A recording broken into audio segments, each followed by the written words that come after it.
Hey there, I hope you are doing well. So, the Minister of Finance announced earlier in the year that tax brackets will be adjusted by 50,000, meaning you need to earn at least 100,000 before you can start paying tax, and everyone's tax bracket is going to go up by 50,000.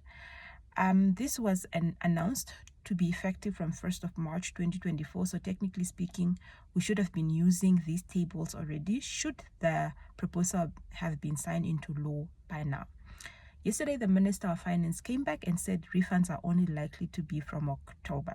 So meaning between now and then, we will still be paying tax at the high tax brackets. So the question that came out was, who is going to refund who? In that article, it says the ministry will start refunding people from October. But practically speaking, employers could also take a view and say, look, we've deducted too much during the year. The new tax brackets are now enacted and they're going to be backdated.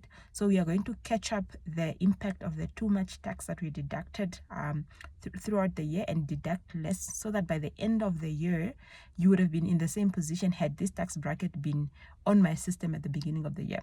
So we'll see whether the minister is going to come out with more guidance to say if employers can go for that approach, or we are all going to wait for our refunds from NAMRA.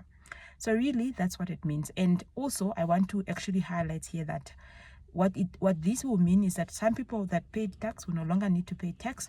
Some people that paid tax at a higher bracket will have to downgrade the tax bracket lower, and someone that was in a tax bracket but they were in the middle of the tax bracket such that 50,000 isn't gonna swing tax bracket, they will only be saving the tax impact on the 50,000. So depending on whether you are going to stop paying tax, or you're going to downgrade a tax bracket, or you are going to stay in the same tax bracket, the impact will be slightly different for you.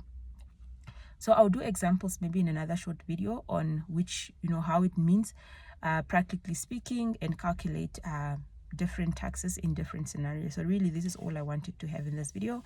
Have a fantastic day ahead, and don't forget to file your return. And if this is the type of content you find value in, subscribe.